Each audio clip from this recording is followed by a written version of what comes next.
ያንዳንዱ የሆስፒታል ኮሪደር ታሪክን ይተነፍሳል። እናም ሁሌ የበለጠ መልካም ማድረግ ይቻል ነበር የሚለውን የሊና ጥያቄ ይፈጥራል። ይህ የክሎት ጥያቄ አይደለም፣ ይልቁንስ የጊዜና የአቅም ጥያቄ ነው።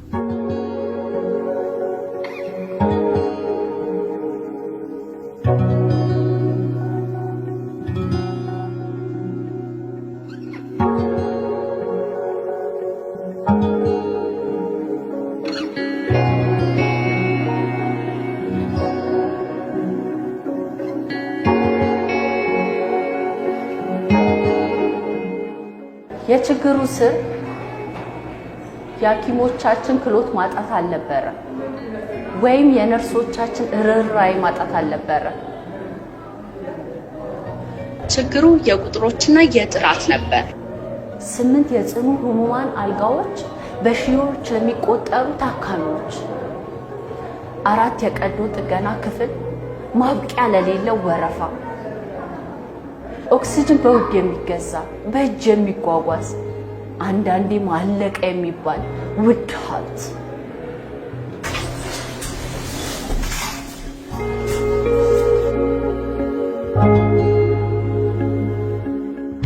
ይህ የቁጥሮች ስሌት የሀዘን ስሌት ነበር። እናም አንድ አመራር፣ አንድ ከተማ፣ አንድ ህዝብ ይህንን የሀዘን ስሌት የሚቀይርበት ቅጽበት ይመጣል።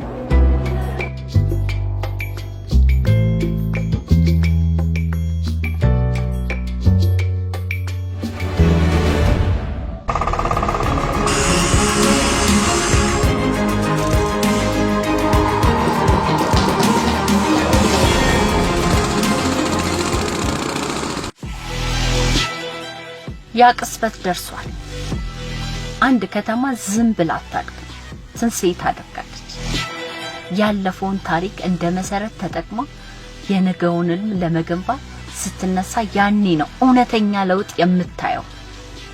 ይቺ ከተማ አዲስ አበባ ዛሬ የትንሣኤው ምስክርነት እየሰጠች ነው። ከፓርኮቿ እስከ ህንጻዎች የሚታዩ የሚዳሰሱ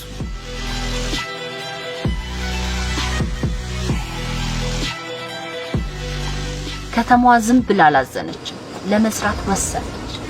አመራሩ ችግሩን ዝም ብሎ አላየም፣ ለመፍታት ተነሳ። በ1800 ካሬ ሜትር ላይ ያረፈው ይህ ህንጻ የሲሚንቶና የብረት ክምር አይደለም። ይህ ለተቆጠሩት እንባዎች የተሰጠ መልስ ነው።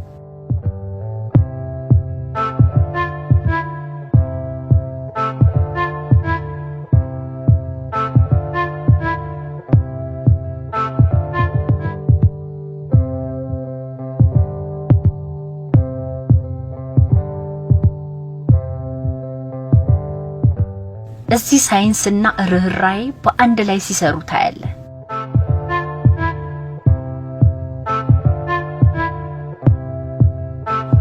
ይህ ማሽን ብረት አይደለም፣ በደቂቃዎች ውስጥ ህይወት ሊያድን የሚችል የጊዜ ቀዳሚ ነው።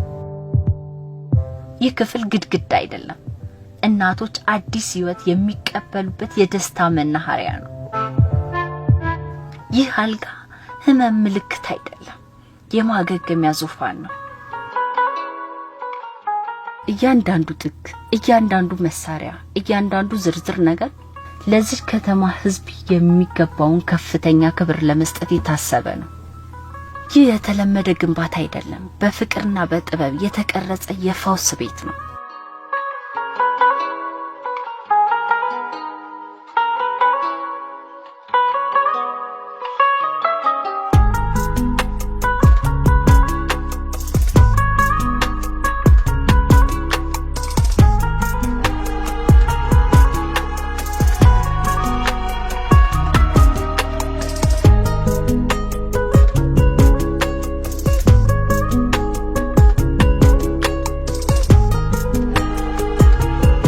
የሀዘን ስሌት በተስፋ ስሌት ተቀይሯል።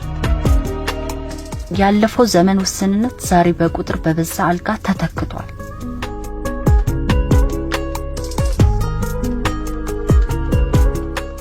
የረጅም ወረፋ እንግልት ዛሬ በተሻሻለ የቀዶ ጥገና ክፍሎች ተፈተዋል።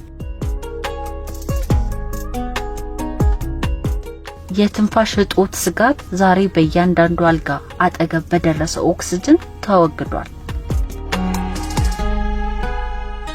ወረፋው ቀንሷል። እንግልቱ አብቅቷል።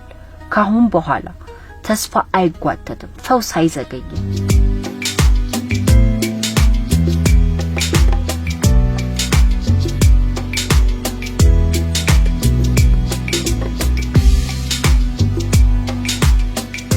እናም ይሄ ጥበብ እዚህ ብቻ አያበቃም። ዛሬ በዘውዲቱ የተመለከትነው የልቀት መንፈስ በመላው አዲስ አበባ እየተሰራጨ ያለ ትንሴል ነው።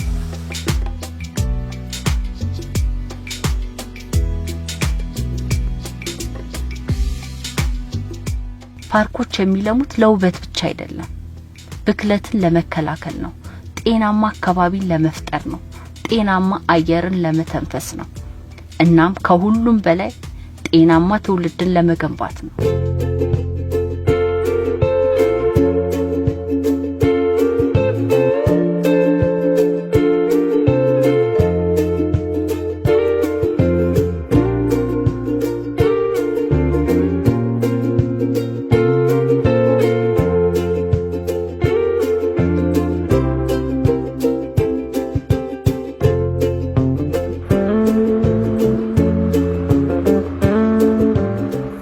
ሆስፒታል ዛሬ ዳግም ተወለደ፣ ወደ ሁሉን አቀፍ ሆስፒታልነት ተሸጋገረ። ስለዚህ ዛሬ የምናየው የመንግስት ቁርጠኝነትና የህዝብ ልፋት ሲጣመር የሚያመጣውን ተአምር ነው።